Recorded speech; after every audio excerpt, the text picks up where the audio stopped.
បាទសួស្តីបងប្អូនទាំងអស់គ្នាបាទស្វាគមន៍សម្រាប់ការវិលមកកាន់ channel របស់ខ្ញុំបាទសម្រាប់វីដេអូនេះខ្ញុំនឹងបង្ហាញជូនបងប្អូនទាំងអស់គ្នាទៅលើ website ដែលយើងអាចសន្សំកាក់ដោយ free មួយដែលមានឈ្មោះថា CoinPayu ដែល website មួយនេះវាចេញយូរឆ្នាំហើយកំឡុងប្រហែលជាបើតាមគិតទៅតាមខ្ញុំចេះលេងជាមួយមកហើយ6ទៅ7ឆ្នាំហើយគឺយូរមែនទែនទៅលើ CoinPayu នេះហើយ CoinPayu នេះសន្សំកាក់ហើយការដកលុយគឺបានពិតប្រាកដមែនមិនជា scam website ទេគឺជា website មួយដែលយើងអាចរកលុយបានពិតប្រាកដតែគ្រាន់ថាការសន្សំកាក់នោះវាបានតិចវាអត់សូវច្រើនណាព្រោះឥឡូវវាអាប់ដេតថ្មីគឺវាកាត់មុខងាររកលុយមួយចំនួនប៉ុន្តែទោះថាបើសិនដកលុយបានអត់គឺនៅតែដកបានហើយដកបានយ៉ាងពិតប្រាកដតែម្ដងហើយតម្រង់នៃការដកបងប្អូនទាំងគ្នាអាចដកជាកាក់ Bitcoin ក៏បាន Litecoin ដក Coin ដកជាកាក់អីក៏បានហើយក្នុងនោះគឺមានទាំងអស់ហើយការដកគឺដកបានពិតប្រាកដមែនសម្រាប់ website មួយនេះដោយសារតែខ្ញុំបាត់ account ចាស់ទៅតែពិតខ្ញុំធ្លាប់ដកបានច្រើនដងហើយ5រៀល10រៀល10រៀលជាងនេះដកបានច្រើនដងហើយប៉ុន្តែដោយសារតែខ្ញុំបាត់ account ចាស់ទៅទើបអត់មាន history បង្ហាញពីកន្លែងដកលុយបង្ហាញជូនបងប្អូនទាំងគ្នាប៉ុន្តែ website នេះខ្ញុំហ៊ានធានាថាគឺការដកលុយគឺបានពិតប្រាកដមែនហើយសម្រាប់បងប្អូនទាំងគ្នាដែលចាប់អារម្មណ៍រកជាមួយវាបាទបងប្អូនទាំងគ្នាដែលកំពុងតែតាមដានទស្សនាវីដេអូរបស់ខ្ញុំអញ្ចឹងបងប្អូនទាំងគ្នាគ្រាន់តែយកម្រាមដៃចុចទៅលើចំណងជើងនៃវីដេអូបងប្អូនទាំងគ្នានឹងឃើញកន្លែងនេះខ្ញុំសេថាសូមចុចលើ link ដើម្បីចុះឈ្មោះជាមួយ website ហើយមួយទៀតសូមណែនាំបងប្អូនទាំងគ្នាឲ្យ join នៅក្នុង group Telegram ខ្ញុំម្នាក់មួយទៅថា group នេះគឺមិនតម្រូវបង់ប្រាក់មកកាក់ម៉ាស៊ីនទេប៉ុន្តែខ្ញុំនឹង update ពាក់ព័ន្ធជាមួយនឹងការរកលុយទៅលើកម្មវិធីមួយចំនួនដែលខ្ញុំធ្លាប់ធ្វើកន្លងមកនៅក្នុង group នេះអញ្ចឹងបងប្អូនទាំងគ្នាអាច join ម្នាក់មួយទៅដើម្បីទទួលបានព័ត៌មានថ្មីក្នុងការរកលុយហើយខ្ញុំចង់បញ្ជាក់បងប្អូនម្ដងទៀតថាសម្រាប់ website មួយនេះគឺយើងរកបានតិចទេបាទគឺសន្សំកាក់គឺបានតិចមែនទែនប៉ុន្តែបើសួរថាដកលុយបានអត់គឺដកបានពិតប្រាកដមែនគឺអត់មានបោកប្រាស់យើងទេហើយតែយើងប្រឹងលេងយើងអាចដកលុយបានហើយអូខេតោះឥឡូវដើម្បីកុំឲ្យខាតពេលយូរហើយសម្រាប់បងប្អូនទាំងគ្នាចាប់អារម្មណ៍ចុះឈ្មោះជាមួយវាបងប្អូនទាំងគ្នាអាចចុចលើ link ទៅគឺវានាំបងប្អូនទាំងអស់គ្នាចូលដល់ទម្រង់នៃការចុះឈ្មោះបាទបងប្អូនទាំងអស់គ្នាអញ្ចឹងបន្ទាប់ពីបងប្អូនទាំងអស់គ្នាបានចុចលើ link របស់ខ្ញុំគឺវានឹងនាំបងប្អូនទាំងអស់គ្នាចូលមកដល់ក្នុងទំព័របែបនេះបាទចូលមកដល់ចំណុចនេះបងប្អូនទាំងអស់គ្នានឹងឃើញត្រង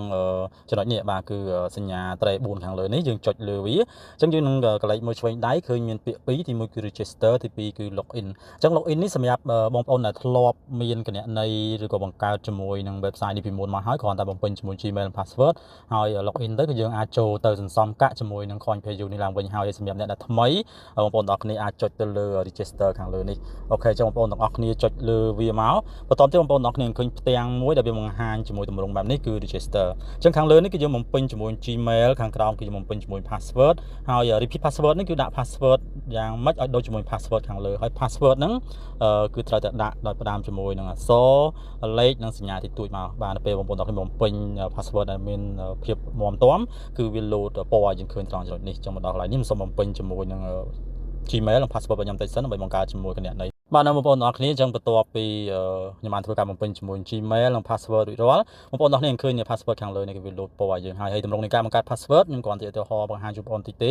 password ដែលមាំទាំគឺមានតម្រង់បែបនេះគឺអក្សរលេខនិងសញ្ញាអញ្ចឹងអក្សរយើងដាក់មកឈ្មោះរបស់យើងប្រើអក្សរធំហើយលេខអក្សរតូចបន្ទាប់មកគឺលេខមកលេខប្រមាណក៏បានដែរចេះតែយើងទេហើយសញ្ញាតិចតួចមកហើយកុំភ្លេចយកប៊ិចឬក៏ note វាទុកផងព្រោះបងប្អូនខ្លះបង្កើតហើយបាន note ទុកទេអញ្ចឹងនៅពេលយើង log in ពេលក្រោយយើងអត់ដឹងថាចូលដល់របៀបណាទេឬក៏នៅពេលដកលុយយើងដឹងថាចូលដល់របៀបណាទេដោយសារយើងភ្លេច password ភ្លេច password គឺចប់ហើយបាទអញ្ចឹងបងប្អូនទាំងគ្នាកុំភ្លេចយកប៊ិចមកកត់អូខេអញ្ចឹងបន្ទាប់ពីយើងខ្ញុំបំពេញឡើងនេះរួចរាល់អស់ហើយយើងចុចដល់ ធុងឈូកនេះមួយលោតសញ្ញា tick មានថាយើងព្រមជាមួយលក្ខខណ្ឌផ្សេងៗដែលកម្មវិធីគេបានកំណត់ហើយចុចលើពាក្យថា register ហើយខ្ញុំបញ្ជាក់ទៀតគឺត្រូវចាំជាមួយ password និង Gmail របស់យើងកន្លែងនេះ share មួយមកដើម្បីនៅពេលយើងចូលលើក្រោយគឺវាស្គាល់ជាមួយនឹង Gmail របស់យើងតែម្ដងអូខេអញ្ចឹងមួយទៀតកន្លែង username នេះយើងអាចដាក់មកខ្ញុំដាក់ឈ្មោះពិតរបស់ខ្ញុំតែម្ដងបាទដាក់ឈ្មោះពិតរបស់ខ្ញុំតែម្ដងបន្តទៅយើងចុចលើពាក្យថា confirm username ចង់ដាក់ឈ្មោះមិនក៏បានដែរបើសិនមកវា load ឲ្យហើយខ្ញុំដូរបាទខ្ញុំដូរដាក់ឈ្មោះបាទដាក់កូនរបស់យើងឬក៏ឈ្មោះណាក៏បានដែរចុចថា confirm មកបើសិនវា load ពាក្យថា user is already មានន័យថាជួនកាលគេអាចមានឈ្មោះនឹងដែរយើងបន្ថែមលេខមកបាទថែមលេខមកអូខេចុចថា confirm មកអូខេអញ្ចឹងបន្ទាប់មកទៀតគឺវានឹងផ្ញើសារអ្នកចូលមកក្នុងប្រអប់ mail របស់យើងបាទបងប្អូនទាំងគ្នាចូលទៅក្នុង mail របស់យើងដើម្បីទៅយកលេខកូដ mail យើងបានចុះឈ្មោះណាយើងចូលមកក្នុងប្រអប់ mail របស់ខ្ញុំតិចសិនបាទបងប្អូនទាំងអស់គ្នាអញ្ចឹងបងប្អូនទាំងគ្នាចូលមក check មើលក្នុងប្រអប់ mail របស់យើងបងប្អូនទាំងគ្នាឃើញកន្លែងនេះគឺជាសាររបស់ website CoinPayu គេផ្ញើមកយើងចុចលើវាទៅអញ្ចឹងបងប្អូនទាំងគ្នាឃើញលេខកូដចំនួន6ខ្ទង់នេះបាទអញ្ចឹងបងប្អូនទាំងអស់គ្នាយកលេខ6ខ្ទង់ហ្នឹងយកមកបំពេញត្រង់ចំណុចនេះវិញបងប្អូនទាំងគ្នាបំពេញម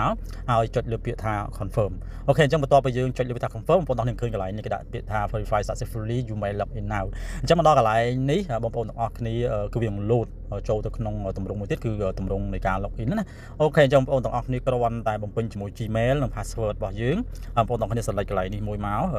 ដើម្បីពិលសញ្ញា text មកបងប្អូនទាំងអស់គ្នាចុចពីថា login បាទគឺវានាំបងប្អូនទាំងអស់គ្នាបាទចូលមកដល់ក្នុងតម្រងបែបនេះអញ្ចឹងនេះគឺជាតម្រងដើមនៃ website Coin Page បងប្អូនទាំងអស់គ្នាឃើញកន្លែងនេះគឺ main balance អញ្ចឹង main balance គឺនៅ00ឡើយទេដោយសារតែកន្លែងនេះគឺជា account ថ្មីរបស់ខ្ញុំអត់ទាន់មានកាក់មានអីទេអញ្ចឹងតោះខ្ញុំនឹងហែបងប្អូនទាំងអស់គ្នាពីរបៀបនៃការរកកាក់នៅក្នុង Coin Page តែម្ដងហ្នឹងហើយបងប្អូនទាំងអស់គ្នាអញ្ចឹងមកដល់កន្លែងចំណុចនៃការរកកាក់មុននឹងបង្ហាញខ្ញុំសូមប្រាប់បងប្អូនថាដើម្បីយើងងាយស្រួលចូលមករក website នេះណា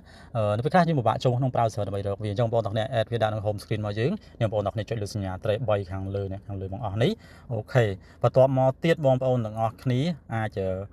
ចុចលើពាក្យថា add to home screen ខាងលើនេះចុចលើវាបងប្អូនទាំងអស់គ្នាអាចចុចលើពាក្យថា add មួយទៀតមកហើយចុចលើពាក្យថា add មួយទៀតមកហើយបងប្អូនទាំងអស់គ្នាចុចចេញមកវិញទាំងអស់មកបងប្អូនទាំងអស់គ្នាឃើញ Coin Page ហ្នឹងគឺវានឹង load មកលើ dashboard របស់យើងហើយនេះគឺ website Coin Page ខាងលើនេះអូខេអញ្ចឹងបងប្អូនទាំងអស់គ្នាចុចលើវាមកគឺវានឹងនាំយើងចូលមកក្នុងទម្រង់នៃ website នេះវិញតែម្ដងហើយរបៀបនៃការសន្សំកាក់គឺងាយស្រួលទេអញ្ចឹងបងប្អូនទាំងអស់គ្នាកន្លែងឃើញកន្លែងនេះគឺមានសញ្ញា 3 4យើងចុចលើវាអូខេអញ្ចឹងបងប្អូនទាំងអស់គ្នាឃើញកន្លែងនេះគេដាក់ពាក្យថា browsing អូខេ browsing បងប្អូនចុចលើវាអញ្ចឹងនេះជាទម្រង់នៃការរក coin របស់វាអញ្ចឹងបងប្អូនទាំងអស់គ្នាកន្លែងនេះគឺយើងអាចសន្សំបាន12 coin បាទ12កាក់ហ្នឹងដោយគ្រាន់តែយើងចូលមកមើលផ្ទាំងពាណិជ្ជកម្មរបស់គេរយៈពេល20សេកុងអូខេអញ្ចឹងបងប្អូនទាំងអស់គ្នាចុចលើវាមួយមកហើយបងប្អូនទាំងអស់គ្នារងចាំបន្តិចកន្លែងនេះគឺយើងចំណាយពេលតែ20 second ទេបងប្អូនទាំងអស់គ្នានឹងអាចសន្សំកាក់ចំនួន12 coin ហើយបងប្អូនខ្លះគាត់ថាពិបាករកណាស់ website នេះគឺមិនងាយរកទេរំបាន10 coin 20 coin ឬក៏10 USDT 100 USDT គឺយូរបាទគឺ website ដែលរកលុយ free គឺយើងពិតជាពិបាករកមែនប៉ុន្តែសួរថាដកលុយបានអត់គឺដកបានហើយ website គឺដើរយូរហើយបាទបើសិនជាគិតពីទំហំនៃការដើរវាគឺ5 6 7ឆ្នាំហើយគឺដើរយូរមែនតើជា website រកលុយ free ដែលដើរយូរមែនតើអូខេអញ្ចឹងបងប្អូនទាំងអស់គ្នាយើងអាចចុចខាងលើវិញហើយយើងចូលមកក្នុងកន្លែងដើមវិញនេះបងប្អូនអរឃើញខ្ញុំទទួលបានចំនួន12 coin ហើយយើងចុចលើសញ្ញាត្រេ4ទៅវិញទៅដើម្បីយើងចូលក្នុង dashboard ថា coin ដែលយើងរកបានវា load អត់នេះគឺវាចូលមកក្នុងនេះគឺ12 coin ហើយតម្រងនៃការរកគឺតម្រងអញ្ចឹងបងប្អូនអរគ្នាអាចចូលលើសញ្ញាត្រេ4ទៀតមកហើយចូលមកក្នុង browsing ហើយបងប្អូនអរគ្នាអាចអស់មកខាងក្រោមអស់អញ្ចឹងមួយថ្ងៃគឺយើងមើលមកគឺវាមានផ្ទាំងយើងរកប៉ុណ្ណឹងហើយកន្លែងខ្លះក៏រកបាន6 coin កន្លែងខ្លះក៏រកបាន4 coin កន្លែងខ្លះក៏1 coin អញ្ចឹងទៅហើយតម្រងទី2បងប្អូនចូលលើសញ្ញាត្រេ4ដដែលចូលឡើង offer អូខេ offer នេះបងប្អូនអរគ្នាឃើញកន្លែងនេះតែប៉ុត offer នេះកាលពីមុនគឺវាបើកឲ្យយើងរកបានដូចគ្នាអញ្ចឹងតែឥឡូវវាដូចជាបិទខ្លះដែរអញ្ចឹងយើងចូលលើសញ្ញាត្រេ4ដដែលមកតាមពិតទៅកាលពីមុន Coin Page នេះវាបើកឲ្យទលំទ្រាយក្នុងការសន្សំ point មែនទែនគឺតាំងពីកន្លែង faucet ហ្នឹងគឺក៏កន្លែងយើងរក coin បានច្រើនដែរកន្លែង survey នេះបងប្អូនអរគ្នាអាចចូលមើលបានអូខេ survey នេះយើងអាចចូលមើលបានបើសិនវាអត់មានទេចូលលើសញ្ញាត្រេ4ចូលមកលើ advertise អូខេកន្លែងនេះគឺវាអត់ទាន់បង្កើតឲ្យយើងទេអញ្ចឹងបងប្អូនអរគ្នាអស់មើលកន្លែងខាងក្រោមហ្នឹងមកហើយតម្រងនៃការរករបស់យើងចូលឡើង browsing ហ្នឹងមក browsing កាលពីមុនវាឲ្យយើងរកបានច្រើនតែឥឡូវវាបន្ថយប៉ុន្តែជា website ដែលរកដោយ free អញ្ចឹងបងប្អូនអរគ្នាអាចសាកល្បងលេងជាមួយវាទៅដូចខ្ញុំបាននិយាយអញ្ចឹងថា website នេះគឺសន្សំបានកាក់តិចទេក្នុងមួយថ្ងៃអញ្ចឹងបងប្អូនដែលគិតថាវាមិនចំណេញហើយខាតពេលយើងអាចកុំលេងវាក៏បានដែរអូខេអញ្ចឹងតម្រងនៃការរកលុយជាមួយនឹង Coin Page នេះឥឡូវហ្នឹងគឺមានតែប៉ុណ្្នឹងសិនទេវាកាត់ចំណុចដែលយើងអាចរកបានជាច្រើនកាលពីមុនរកបានច្រើនជាងហ្នឹងតែឥឡូវវាអាប់ដេតក្រោយមកគឺវាកាត់បន្ថយច្រើនមែនទែនវាអាចយើងរកបានតែប៉ុណ្្នឹងទេហើយកន្លែង browsing បងប្អូនអរគ្នាអាចចូលឡើង frame ADS នេះមកក៏វាមានចំណុចមួយទៀតដែរគឺមួយថ្ងៃអាចមាន5ទៅ6ឲ្យយើងចុចចូលហើយដូចគ្នាចាត់ខុសទេយើងចុចលើវាហើយយើងមើលវាតែ30សេកុងមកគឺយើងទទួលបាន coin ដូចគ្នាអញ្ចឹងខ្ញុំរកកន្លែងណាដែលសេកុងតិចហើយបង្ហាញជូនបងប្អូនអរគ្នាខ្ញុំចូលឡើងនេះមួយអូខេកន្លែងនេះគឺ8សេកុងទេយើងគ្រាន់តែចុចលើវាបងប្អូនទាំងគ្នារងចាំបន្តិចអូខេយើងរងចាំបន្តិចមកនេះបងប្អូនឲ្យឃើញខាងលើនេះដល់ពេលខាងលើហ្នឹងវារត់ពេញមកដល់កន្លែងនេះមានន័យថាយើងទទួលបាន8 coin ពីគេអូខេអញ្ចឹងបងប្អូនគ្នាគ្រាន់តែប៉ុណ្្នឹងមកហើយយើងបេកត្រឡប់ទៅវិញយើងចូលកន្លែងប្រអប់ខាងលើយើងបេកចូលមកក្នុងរបស់យើងវិញនេះបងប្អូនឃើញខ្ញុំទទួលបានចំនួន1.7 coin អញ្ចឹងទម្រង់នៅ browsing មាន2គឺ frameless ADS និង frame ADS បងប្អូនគ្នាចូលតែ2ហ្នឹងមកមួយថ្ងៃយ៉ាងហោចយើងបានទទួលបាន20 coin ទេដែរអូខេអញ្ចឹងសម្រាប់ website នេះគឺមានតែប៉ុណ្្នឹងទេយើងចំណាយពេលយូរដែរដោយសារតែ